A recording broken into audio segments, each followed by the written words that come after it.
দাদা, হাসুয়াপায় ক্ষমতা লাগবো কে? সাকিবুল হাসান কি শুধু হাসুয়াপার দলের লোক নাকি? পুরো বাংলাদেশের দলের লোক, বাংলাদেশের মানুষের লোক। আর জনপ্রিয়তা এত বেশি, প্রধানমন্ত্রীর চেয়েও বেশি। দেশের জন্য কি না করছে, সারাদিন রইডে খাইতে দেশের জন্য খেলছে। ওরে তোমরা এইভাবে অসম্মান করতে পারো না। ও দাদা, বাংলাদেশের জান, বাংলাদেশের পান নাম্বার ওয়ান ফিটতেছে দাদা, আমার দেশে ফিটতেছে। এই নাতি, বাংলাদেশের জান, বাংলাদেশের পান নাম্বার ওয়ান কেথায় রে, কেথায় আবার ফিটতেছে? এই দাদা, তুমি কেথায় ফিটতেছে মানে তুমি চিনো না? আঙ্গো নাম্বার ওয়ান সাকিব আল হাসান, বাংলাদেশের জান, বাংলাদেশের পান। এই আঙ্গো হাসুয়াপা তো 5 তারিখে পড়াইছে, কিন্তু আঙ্গো নাম্বার ওয়ান তো আরো আগেই দেশ থেকে পলাই গেছে গা। ওই আবার দেশ আইব কেমনে রে?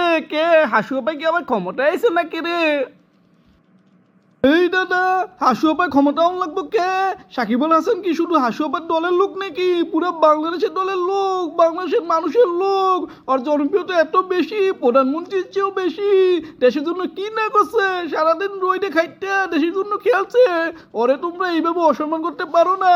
এখন দেশে আইবো, এখন ওই হারামি আর মন্ত্রী নাই, মন্ত্রী নাই।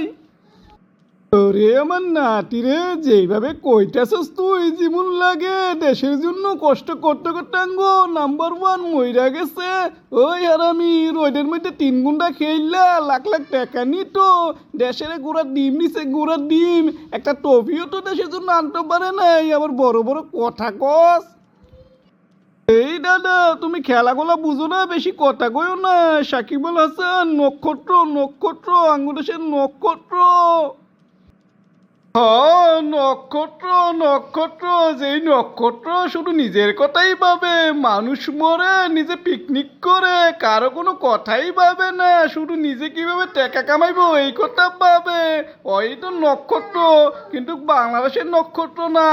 ও আওয়ামী লীগের নক্ষত্র ছিল, তাই আওয়ামী লীগও গেছে, ওও গেছে, আর ফিরবো না রে।